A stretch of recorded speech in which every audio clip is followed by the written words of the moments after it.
I think one of the things that we've learned over the years of doing this work is that there's not a single educator that wants to exclude and wants to segregate and wants to not embrace diversity in their classroom.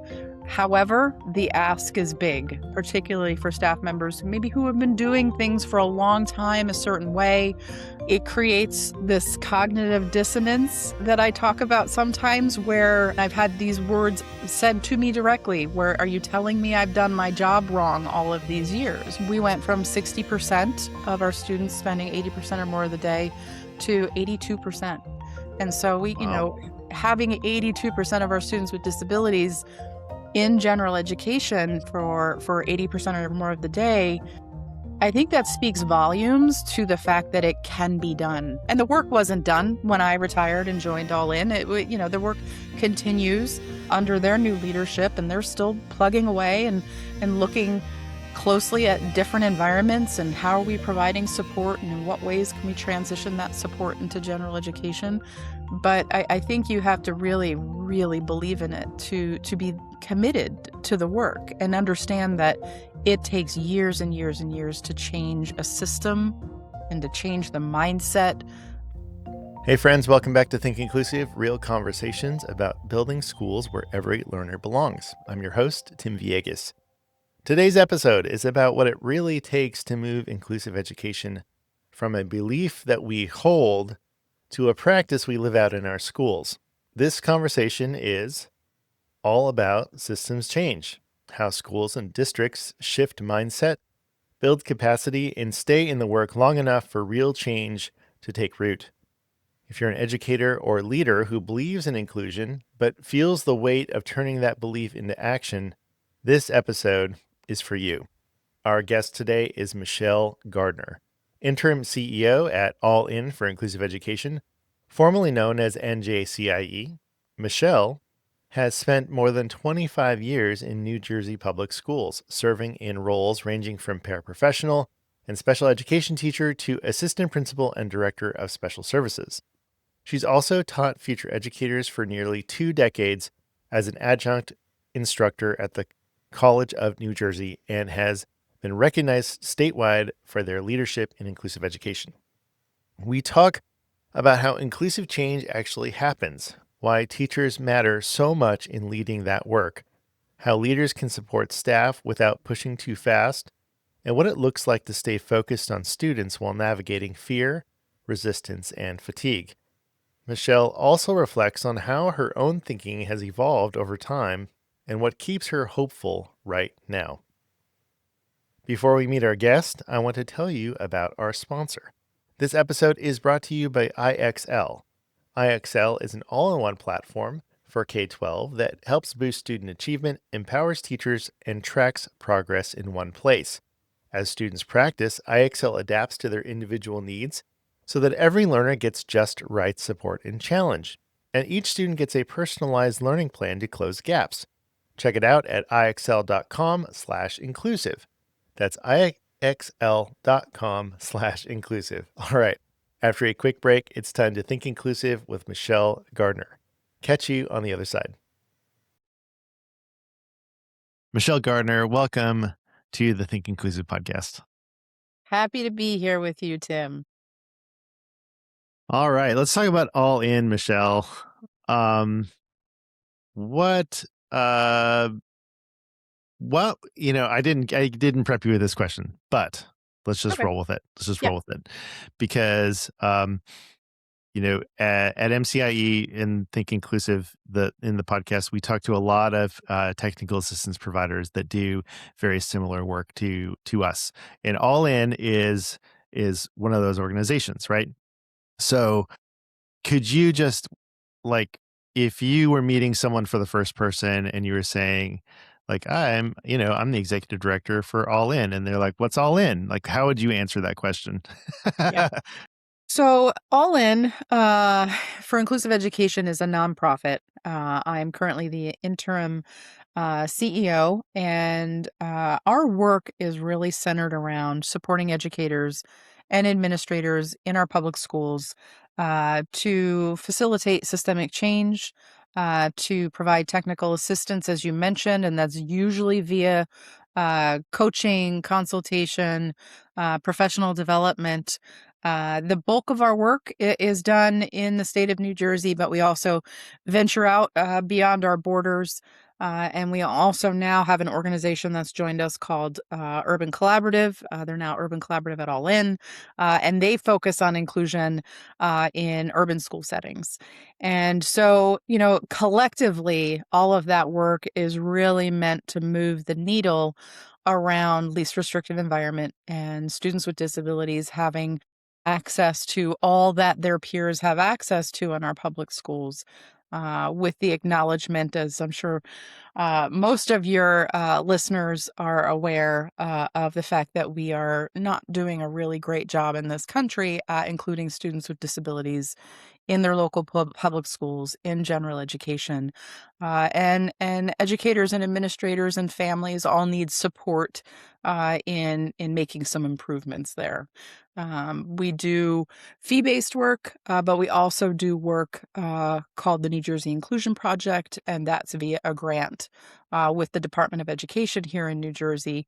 And it is a really exciting project that's been going on now for 5 years, and we've seen change really happening in many schools throughout the state who have been part of the project.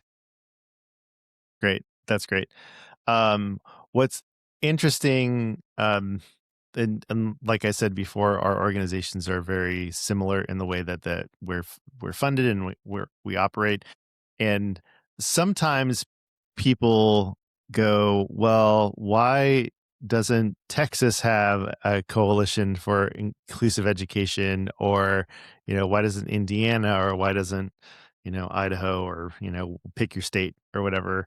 And I just think it's really interesting that we geographically are so close, and then also um, our work is so close. And from what I remember and know about our histories, both of them happened organically. It wasn't like this planned thing. It just, you know, and so I wonder, I don't know if like, what's how would you tell your origin story?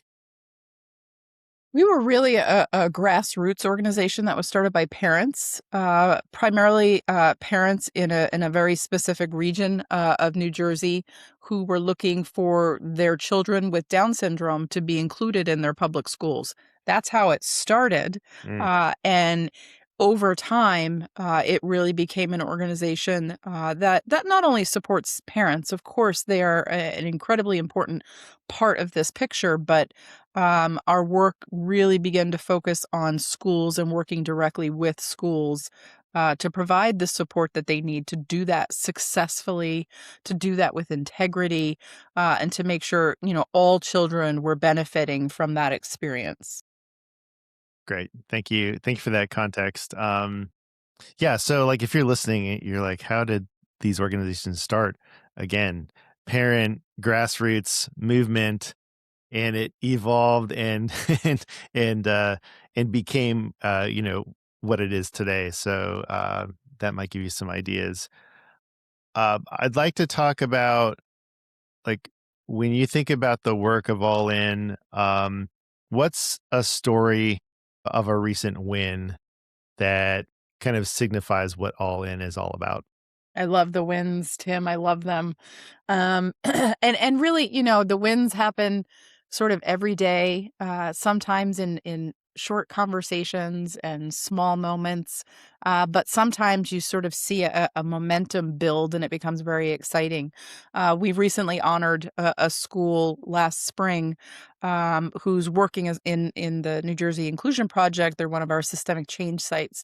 And that school-based team, they really embraced systemic change, and they really sort of understood the call to action. And they gave out advocacy awards to staff. They turnkeyed professional development to their colleagues in the summer.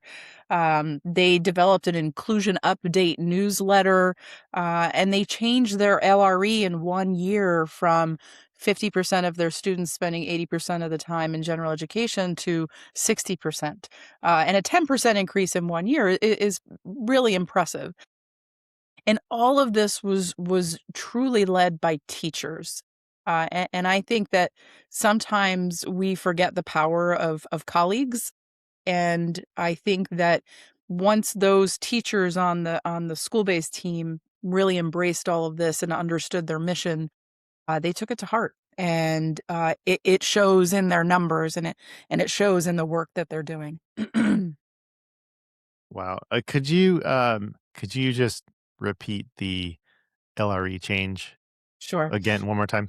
Yep. So, thinking of that top tier of LRE, students with a disability spending 80% or more of their day in general education, they started with an LRE rate of around 50%. And by the end of the first year in systemic change, they had bumped that up to 60%. And Wow. that's Okay. really the goal of our work, is to impact that number, to see more and more students with disabilities spending more and more time in general education. Wow. Well, yeah. Wow. 10% is Yeah. huge in 1 year. Wow. Um, I a side plot, side question about the LRE number in this particular school. If it's if um if you want to talk about it, or if you feel like you can talk about it, because I understand the in the process of educators working and stuff, but um what when a school makes a decision like we are going to improve inclusive placement, in the percentages of LREA. Um, what was their like priority with how to do that? I know that's a big question, but kind of like what was the overarching strategy on on and how they were successful in moving that number? I think the it all comes down to our process when we begin facilitating change.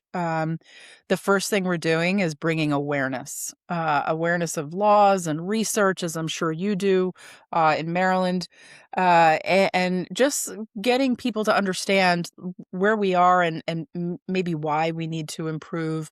Um, we talk about beliefs and what people believe about students with disabilities and about students in general, and begin digging into that. And sometimes that information can be surprising to educators and administrators. I know I've worked with some schools where, we take this beliefs survey that we use and we begin to look at the responses, and people are pretty shocked at how their colleagues are answering. But it gives you a starting point of where are we, and what are we going to begin to tackle first, because obviously we can't tackle everything at once. Yeah. Um, and that's when the conversations begin about, okay, what's happening in general education? Do we have the capacity? And if we don't, what training and support do educators need to have the capacity to receive diverse learners in that classroom? And then we look at individual students. It's not we're shutting down rooms.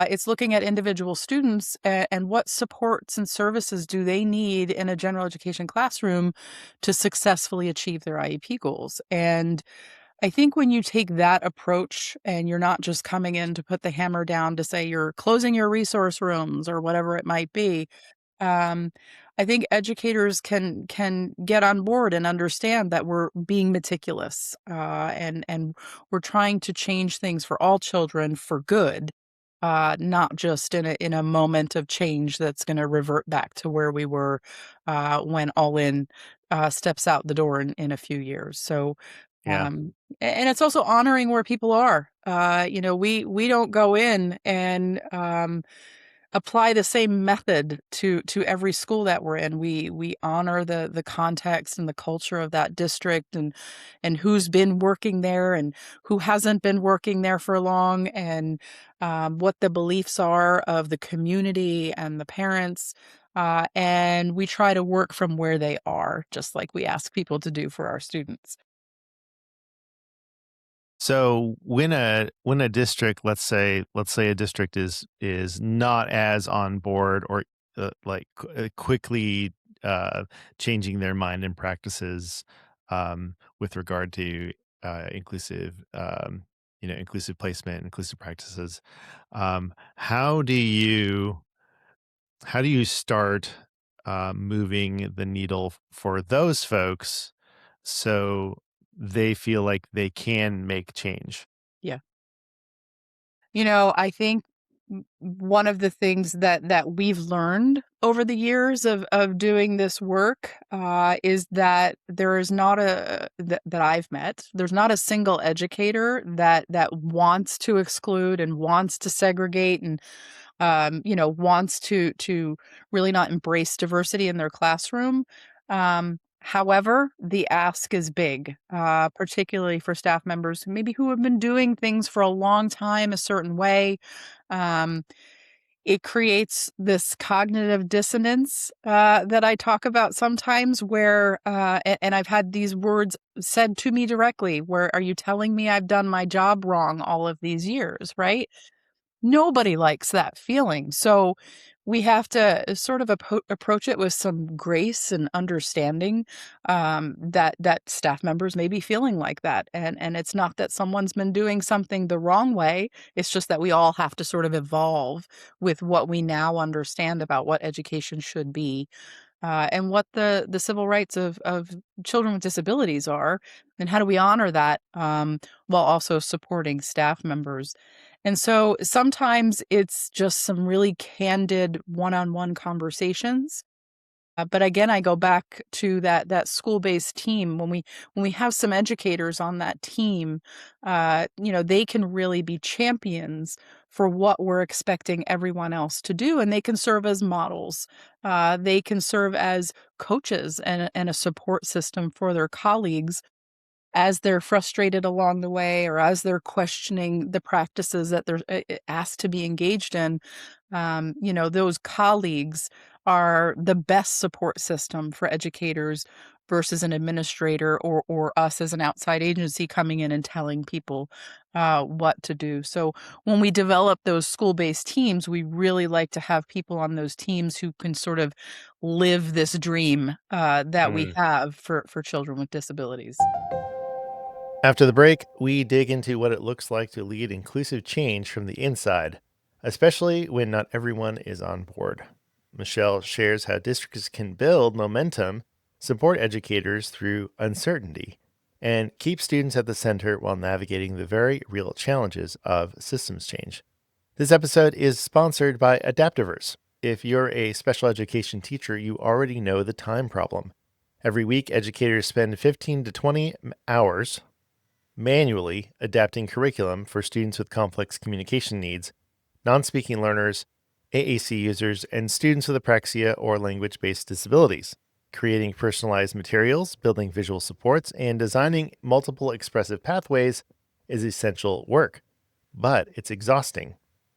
And it pulls teachers away from actually teaching. Adaptiverse changes that.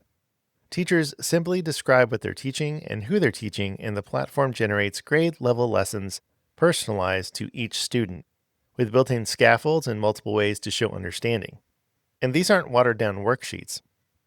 They're rigorous, engaging lessons that presume competence. Built on 60-plus years of combined education experience, Adaptiverse has already powered more than 2,000 lessons in 35 states, with educators calling it life-saving and irreplaceable.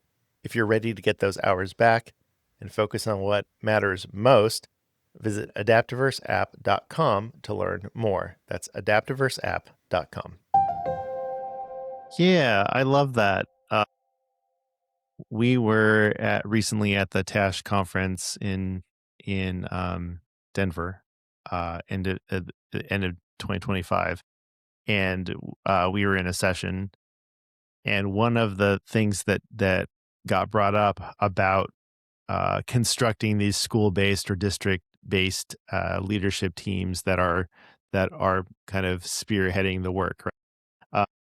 That the people that are on those teams are typically ones that um, are like, the early adopters, or Mhm. the ones that are passionate about the work, that want to you know, see the work move forward.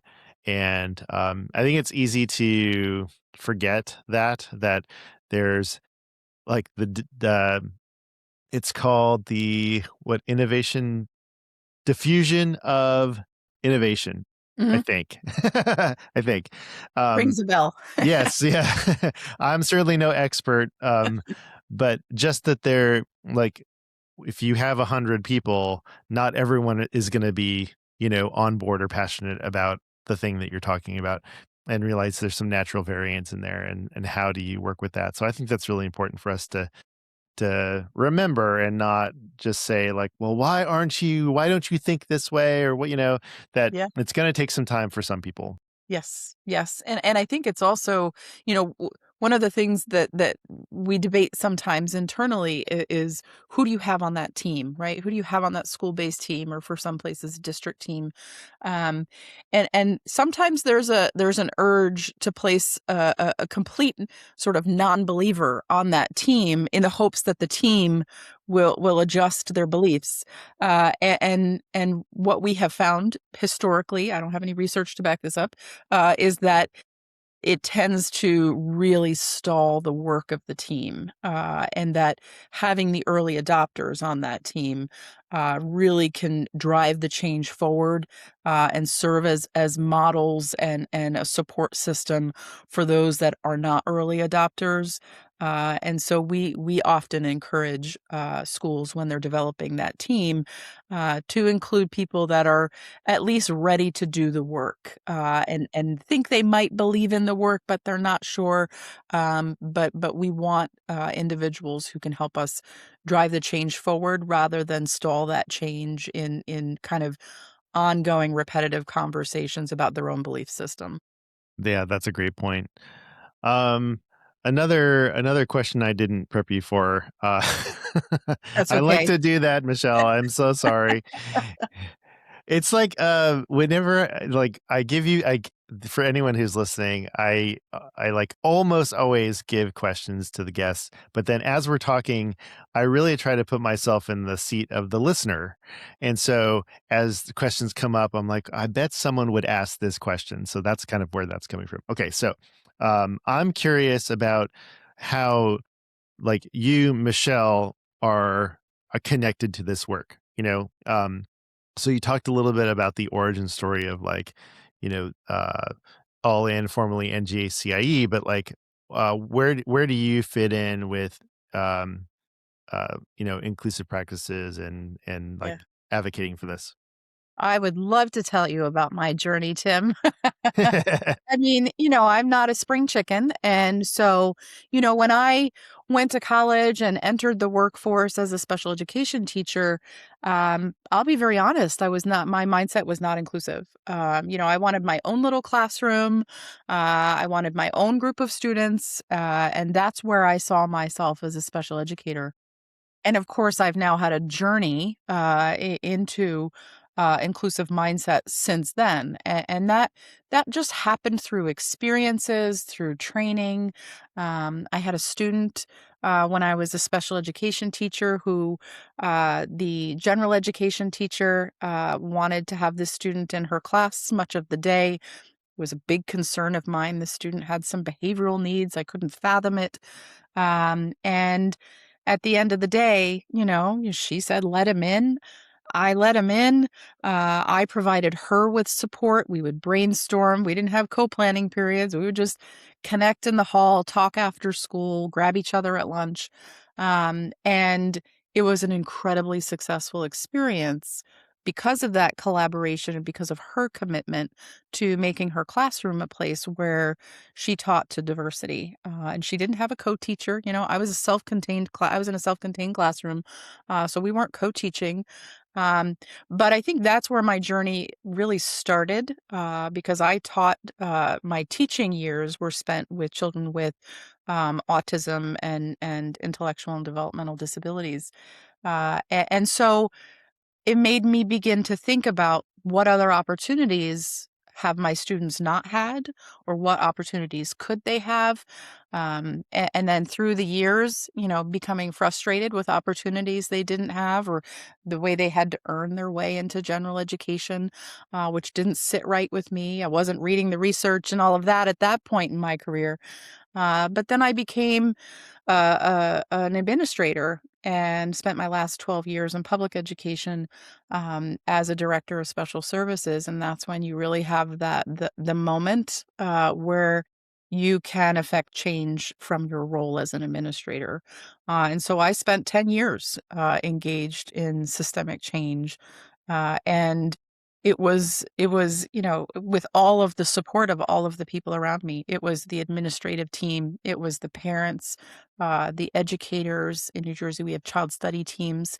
So it was my psychologists, my social workers, my learning consultants, um, all of us working collaboratively, doing really hard work, looking at general education, making sure people understood what special education was and how we were delivering it, looking at the models of special education services, how could we refine those?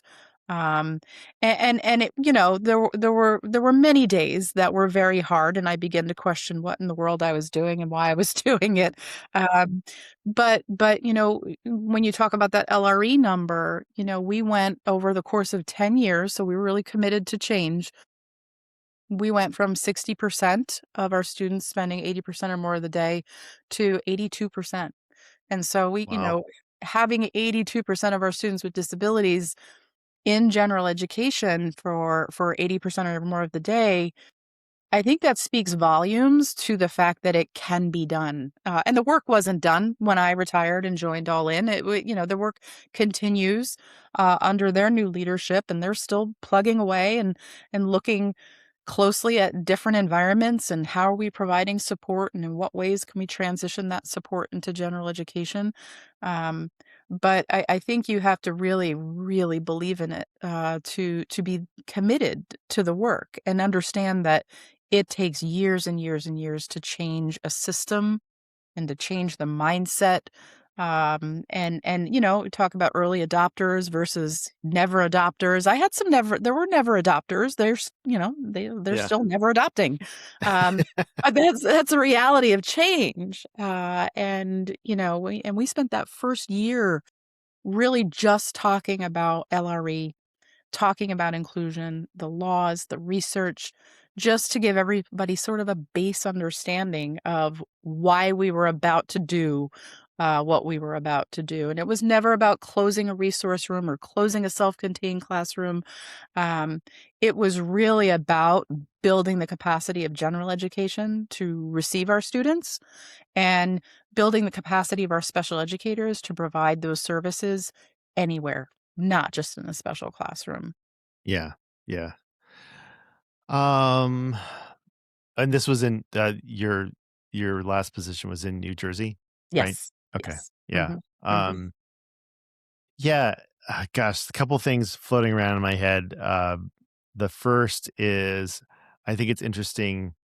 Um, your your uh the context of you being a special education teacher and then becoming a director of special services, um, and then like doing the work in that role, right? Um, and I'm just thinking of all of the people that I know that listen, right, to the podcast, but also um, like directors of special education just in general that are out there in the world, and feeling like um uh, some are probably feeling that tension of like I know we could do something that's better for learners. I know we can. I just don't know what to do or where to start.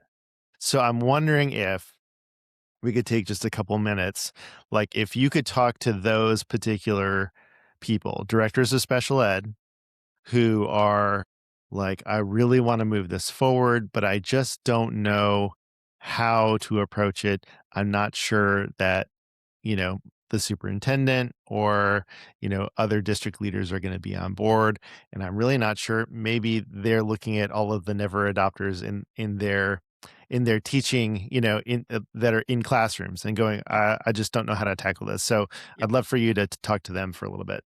Of course.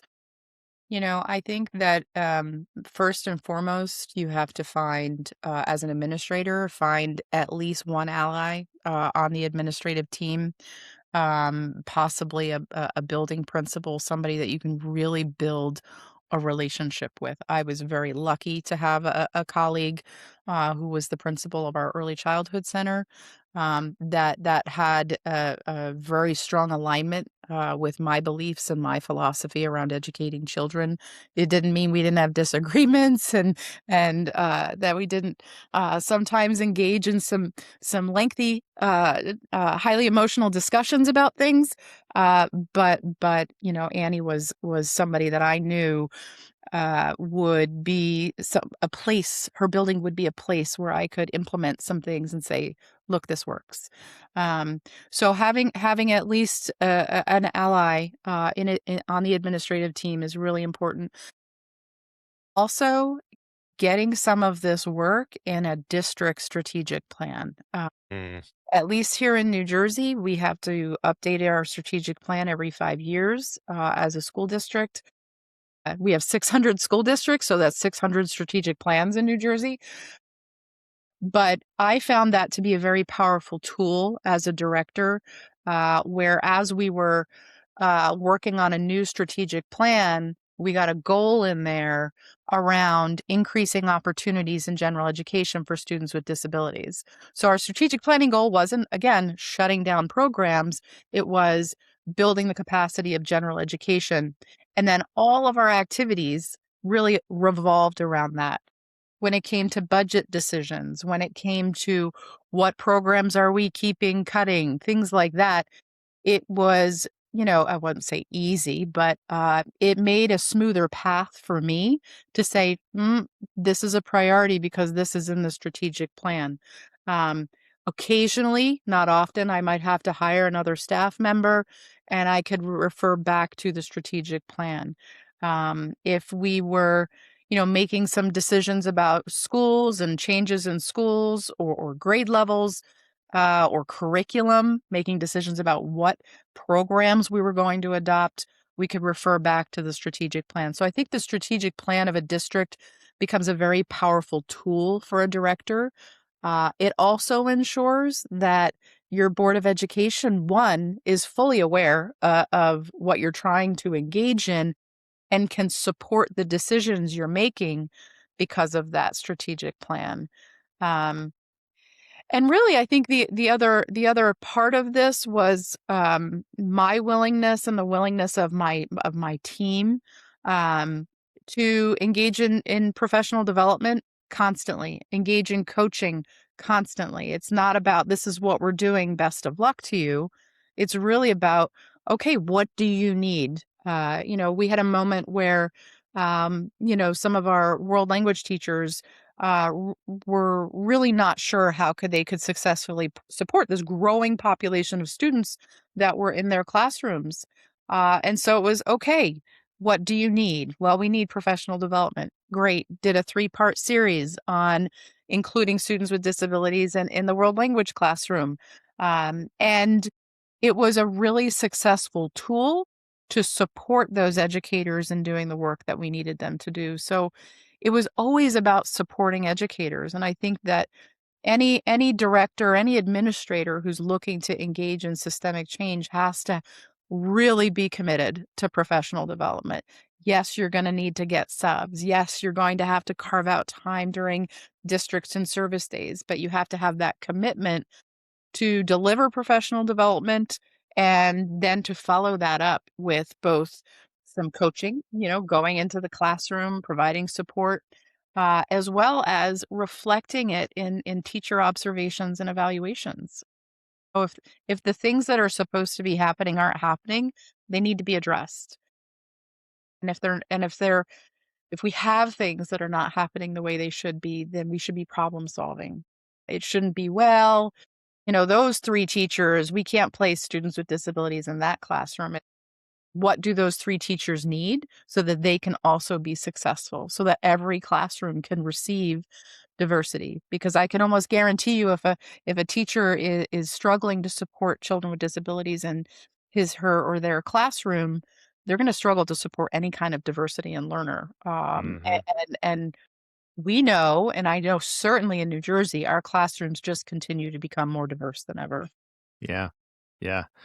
I want to highlight just a nuance um, that you brought out about um, it's like the messaging of change, right? We're not taking away classroom like self-contained classrooms. Like that's not the message. The message is we're equipping teachers to serve more students, Yes. you know, and I think when we come at, and we as in the collective, right? Hmm. Like the people who are interested in inclusion and want to see this move forward, like when we frame it as um, all segregated, self-contained classes need to cease to exist. Even though I believe that, Hmm. you know, even though I believe it, it's not that I don't believe it, but like when we're approaching the work with that message, um, what people aren't hearing is we're going to do something instead of that, Right. right? Right. They're here instead, the they don't hear that we're going to do this instead. They hear you're taking something away. And I think that's a really important thing to realize and to think about Mhm. as we're moving through the change process. Is that something that you see? Yes, and I think that communication skills are some of the most important skills when you're trying to engage in change. I think people are going to hear what they want to hear or what their emotions drive them to hear, and I think there have been enough experiences for educators where change has been implemented without a support system or a structure or an infrastructure to support that change. And so when they hear we're going to change things or we're going to be doing things differently, immediate response is, oh boy, oh no, Hmm. what am I going to have to do now that I don't know how to do well? And most, if not all, educators want to do their jobs really well. And so I think when we're communicating about that change, it's in the messaging and it's also being transparent about we're going to give you what you need to be successful. And if we're not giving it to you, there has to be sort of this two-way communication about you have to tell us when you're not getting what you need to be successful.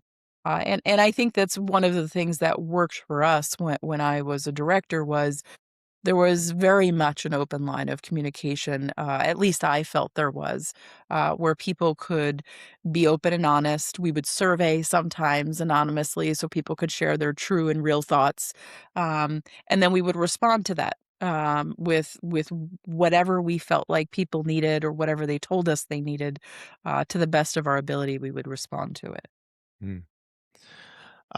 We briefly touched on families and like family engagement. So I'd like to come back to this idea of how we our organizations are primarily technical assistance to educators to school districts.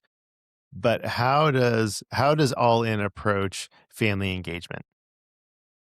So one of the things that well, first of all, I will say this. Families are probably the strongest indicator of our success in sharing our beliefs and our understanding of the laws and the research. When families are fighting for inclusive placements for their children, I feel like that's a little check mark on the path to success. Um, and what I have found in many many places and in many situations is that families don't know what they don't know. Families are basing their sort of evaluation of the effectiveness of a program for their own child uh, based on maybe input from the medical community or input from a friend down the road or a friend in another town. And we still have a very strong belief system, at least here in New Jersey, among parents that separates better. And so I think one of our jobs, as an organization, as people who are trying to change the landscape, is that we have to help parents understand that what they should expect from their child's schooling. And if a separate place, if a separate setting is better right now because that general education classroom is not equipped and special educators aren't equipped to support it, et cetera, I can understand that and I honor that, but at the same time, we have to begin asking for better in better opportunities, better classrooms, better equipped educators, administrators who understand some of those general education frameworks like UDL and MTSS, so that they can hold teachers accountable for those frameworks. So one of the things that we offer for free is for, in New Jersey we have the special education parent advisory groups that every district is required to have, and so we will provide a free training to families with information, not suggesting anyone's doing anything wrong, but we will give the information about the law, about the research, and about what special education should look like, and about where we are as a state. And often when I'm presenting for one of those CPAG meetings, I will present the data for the individual district, just so that everybody knows we can all have the same amount of information, and then families can decide where they want to go with that.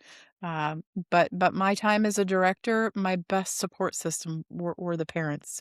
And they ultimately had an expectation for high quality general education where their children could thrive and achieve their IEP goals.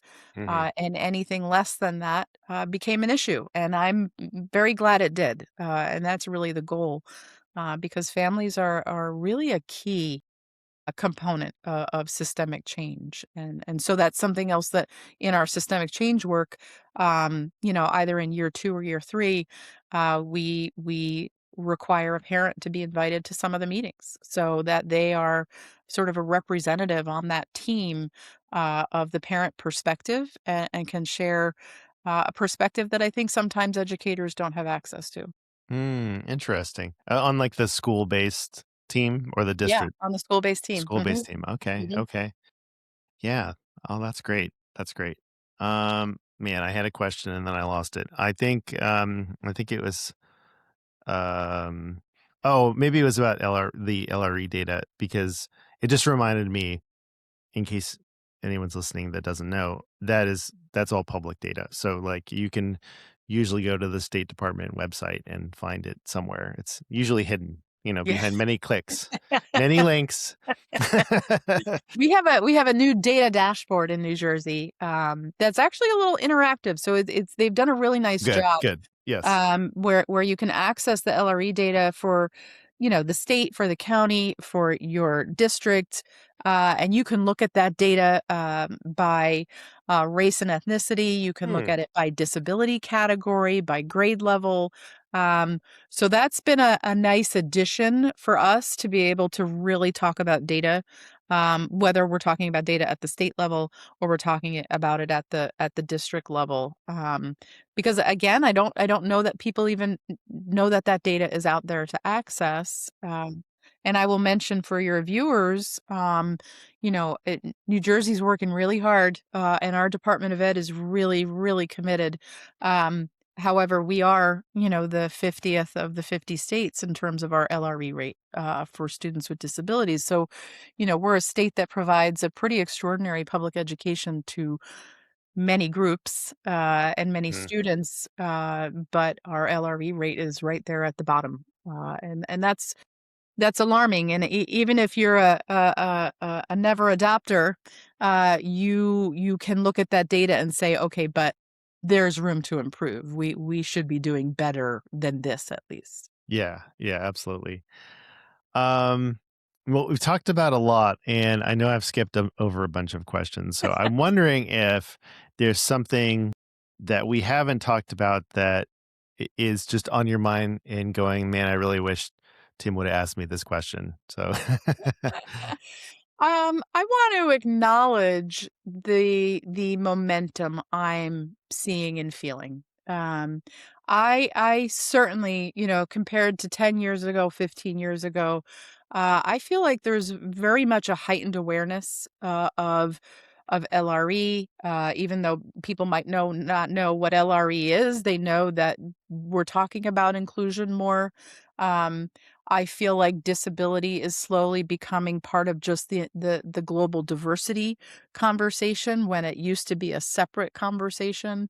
Um, I'm finding that educators have a heightened awareness. I teach college too. I've been teaching college for 18 years, and I've seen a shift in my students, both undergraduate and graduate, um, in their beliefs and their advocacy. And so I think we're on the precipice of a changing world, but I don't think we can let our foot off the gas. I feel like we're finally here. We're finally having these conversations with a bigger audience. And I think that conversation has to continue, and we have to continue sort of pushing the envelope when it comes to what we need to expect from our public schools on behalf of students with disabilities.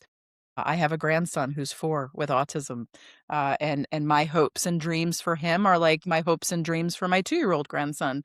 Um, and, the only difference is that I really hope that people embrace and love and understand all of the extraordinary things about him that I feel can sometimes get lost in our sort of medical model system, that you can't sometimes see all of the things that make him just truly extraordinary.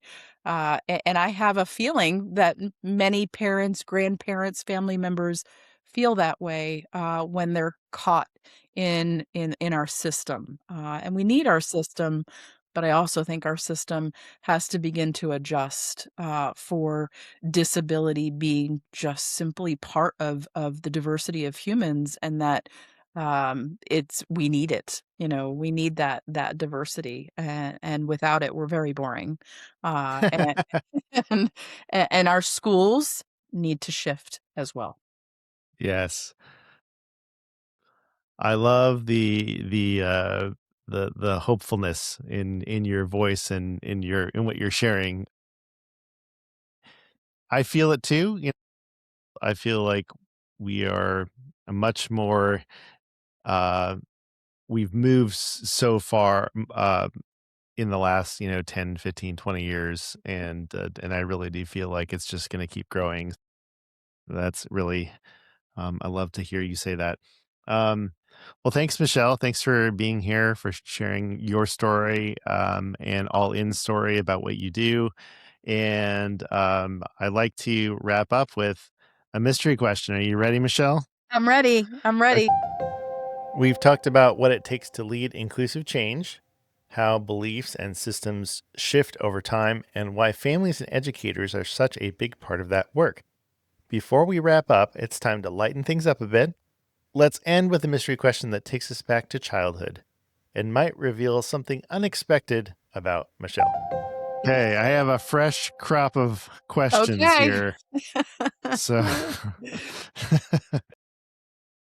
this started off with just like on a whim, and it is one of my favorite I think things it's to the do. best part of the podcast. It Well, I is shouldn't say that, so Tim. I fun. love the whole No, no, podcast. no. I mean, I get it, because you just never know what's going to happen, right? That's It's right. just okay. So here we go. The mystery question is, oh, here we go. What was your favorite? This is okay. This was written by my daughter, so Okay. it really was. Like, some aren't because she just hasn't given me the questions, but this one, I recognize her handwriting. Okay, so what was your favorite breakfast cereal when you were a kid? Oh, wow. That is so easy. Lucky Charms. Lucky Lucky Charms. Charms. Yep. And I will tell you Okay. a fun story about that, Tim. I love Lucky Charms. Of course, the best part is the marshmallows. And one of my administrative assistants, who I worked with throughout my whole career as an administrator, for a holiday once, she got me a bag of just the marshmallows. And I do not recommend eating large Oh volumes of the my marshmallows gosh, that's because so it much will make you sugar. very sick. Oh no. But yes, Oh Lucky my Charms. gosh. Okay. Um, well, I would say for me, um, my my mom sometimes listens. So sorry, mom, if this I'm not trying to disparage you or anything, okay? But like growing up, like we had like all the healthy stuff. Like we did not have any of the fun cereal. Like it was like Cheerios and like not even the honey nut Cheerios. That was special. Okay. Raisin Bran, right? Raisin Bran. Yeah, it was just all a lot of health stuff. Like we drank skim milk. Okay. All right. So anyways, it's fine. I'm fine. I'm fine. But when I went to college, it's a different story You discovered a because new life, didn't you? because then it's like I could get my own cereal. So my favorite at the time when I was in college was Captain Crunch. Oh, And delicious. that was the jam. And we would I mean all of us like Captain Crunch, but like um it's really really hard on your teeth, and so you'd let it like the milk soak in it so it was a little bit easier to eat or whatever. And that was just my absolute favorite. I cannot have Captain Crunch anymore. Like I cannot do it. I cannot. It So you ate tears the roof of my mouth up. Oh, yes, Yeah, it's yes. just like I can, and eat Do you like any. the kind with the berries, Tim, or just the original? No, No, just the original. Just yeah. the original. Yep. Yep. That Oh, was my cereal back in, when I was a it is delicious older too. teenager. I mean, I don't discriminate against any cereals. I do love every sweet cereal there is. I have a sweet tooth, but yeah, Lucky Charms and Captain Crunch for the win. There you go. Well, if you're listening to this, we'd love to know what your favorite cereal was when a kid. You can either, if you're listening or watching on YouTube, put it in the comment section, or you can just email me at tviegas@mcie.org. I'd love to know. I'd love to know what your favorite cereal is, and I'll share it with Michelle. So we Yes, can I all. would love to know. All right, good stuff. I'm going to sign us off, but Thank don't you hang up. so much. Thank you Uh, for having me. It was a pleasure. All right, Michele Gardner, thank you so much for being on the Think Inclusive podcast. Best of luck in 2026. That was Michele Gardner. One thing I'm really sitting with after this conversation is how much inclusive change depends on patience and honesty, not just about the system, but about ourselves. Michele talked openly about how beliefs shift over time and how real progress happens when we stop trying to fix people and instead build the conditions where educators can grow, collaborate, and feel supported. That really connects with MCIE's work around breaking down silos and designing schools that account for learner variability from the start, not as an add-on. Inclusion isn't about taking something away, it's about building capacity so more students belong in the places they already call home. One practical step for educators: take a look at where decisions are getting made in your school, on a team, in a meeting, or through data, and ask who's not in the room. Inviting the right voices, especially educators, families, and even students, can remove barriers you didn't even realize were there. Share this episode with a colleague who's building inclusive schools. Rate and review us on Apple Podcasts or Spotify, and follow Think Inclusive wherever you get your podcast. Shout out to Artemis 2, heading back into our atmosphere on April 10th. Safe travels, everyone. Now, let's roll the credits. Think Inclusive is brought to you by me, Tim Villegas. I write, edit, mix, master. I basically wear all the podcast hats and baseball caps. This show is a proud production of the Maryland Coalition for Inclusive Education, scheduling and extra production help from Jill Wagoner. Our original music is by Miles Credich, with extra vibes from Melody. Big thanks to our sponsors, IXL and Adaptiverse. Visit ixl.com/inclusive and adaptiverseapp.com. Fun fact, as we speak, the Artemis II crew is still up in space, and one of the things they keep coming back to is how connected we all are. Astronaut Victor Glover said, "You're on a spaceship called Earth, created to give us a place to live in the universe, reminding us that you are special in all of this emptiness. No matter how far away they seem, up there, looking back at Earth, the message is clear. We really do have to get through this together." Are you as excited about space things as I am? I'd love to know about it. Email me at tviegas@mcie.org. I read every single message. And if you've made it this far, you're officially part of the Think Inclusive Inclusion crew. Want to help us keep moving the needle forward for inclusion? Head to mcie.org and click the donate button. Give $5, $10, $20. It helps us keep partnering with schools and districts to move inclusive practices forward and support educators doing the work. Find us on the socials almost everywhere at Think Inclusive. And thanks for hanging out. Remember, inclusion always works. From MCIE. Podcast rule. Welcome in.